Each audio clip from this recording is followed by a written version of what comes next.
फक्त 3च जिन्नसपासून 15 ते 20 कुकीज आज मी बनवते. बेकिंग पावडर नाही, बेकिंग सोडा नाही, काहीच तुम्हाला वापरायची गरज नाही आहे.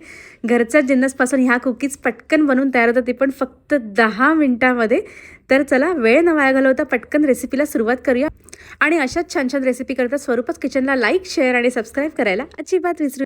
तर आता इथे मी एक भांडं घेतलेलं आहे, त्यामध्ये इथे घालते बटर. आता हे बटर मी पहिलेच 2 तास अगोदर फ्रीजमधून काढून घेतलं. हे सर्व मेजरमेंट मी ऑलरेडी करून घेतलेले आहेत. ह्याची सर्व रेसिपी तुम्हाला डिस्क्रिप्शन बॉक्समध्ये मिळून जाईल. आता हे बटर आपल्याला छान असं मस्त फ्लफी होईपर्यंत फेटून घ्यायचे आणि हे आपल्याला लाईट येल्लो होईपर्यंत असंच कंटिन्यू फेटायचे. तर हे बघा इथे आता आपलं बटर छान फेटून झालेलं आहे. आता यावरती आपण ठेवूया एक चाळणी. चाळणीमध्ये इथे मी घालते घरीच बारीक केलेली पावडर्ड शुगर म्हणजेच पिठी साखर.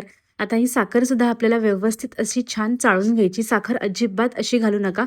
अशीच घातली तर आपले कुकीज जे आहे ते व्यवस्थित बेक होणार नाही. आता हे बघा ही चाळणीवरती साखर उरली ना, यालाच म्हणतात कॅस्टर शुगर. तर ही आपल्याला बाकीच्या रेसिपीमध्ये उपयोगी पडेल. त्यामुळे आता मी ही साईडला एका एअरटाईटमध्ये अशी थोडी थोडी साखर स्टोअर करून ठेवते. आता ही पिठी साखर आपल्याला या बटरबरोबर छान अशी मस्त क्रीमी टेक्स्चरमध्ये कंबाईन करून घ्यायची.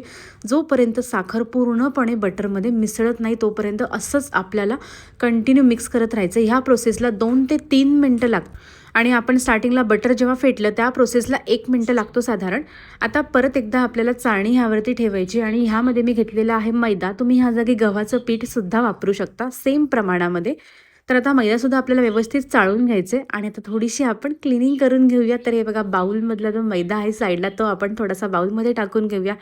आणि आता सर्वात इम्पॉर्टंट ही प्रोसेस आहे, त्यामुळे ते नीट लक्ष देऊन बघा. तर आता हा मैदा जो आहे तो आपल्याला या बटर आणि साखरेबरोबर असंच हळूहळू मिक्स करत राहायचं आहे. थोडासा हा व्हिडिओ लांब केलेला आहे मी, तुम्ही बघू शकता, अजिबात स्किप केलेला नाही आहे. तर आपल्याला हे असंच कंटिन्यू मिक्स करायचं. यामध्ये अजिबात दूध किंवा पाणी घालायचं नाही आहे, कारण का ह्याचा नंतर छान असा मस्त सॉफ्ट डो तयार होतो. थोडंसं वेळ लागतो पण हा छान असा मस्त सॉफ्ट डो तयार होतो.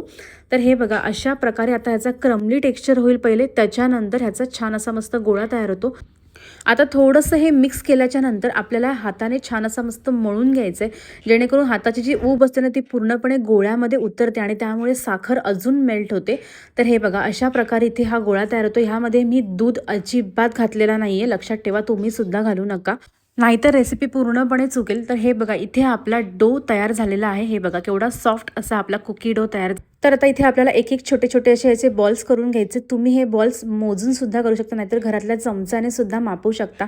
तर मी तुम्हाला इथे ना एक्झाम्पल करता दाखवते. हे बघा गोळा पहिले आपल्याला सर्वात पहिले असं दाबून घ्यायचं, त्यानंतर तळहाटावरती त्याला छान असा मस्त स्मूथ करून घ्यायचं आहे. आणि हे बघा इथे आपला एक गोळा बनवून तयार झालेला आहे. आता ह्यावरती आपल्याला एक सुंदर डिझाईन करायची. तुम्हाला मी डिझाईन दाखवते, खूपच छान आहे.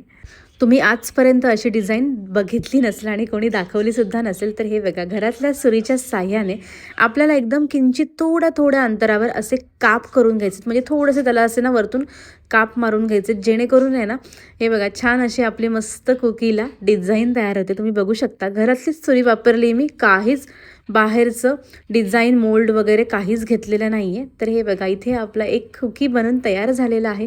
त्याला थोडंसं हाताने गोल गोल असं छान मस्त शेप. तर आता मी अशा प्रकारे बाकीच्या पण कुकीज बनवून तयार करून घेते. तर हे बघा इथे आपल्या सर्व कुकीज तयार झालेल्या आहेत. तुम्ही बघू शकता केवढं सुंदर याची डिझाईन दिसते. तर आता आपण या बेक करूया 175 डिग्रीला 12 ते 14 मिनिटाकरता. तर चला पटापट बेकला टाकूया.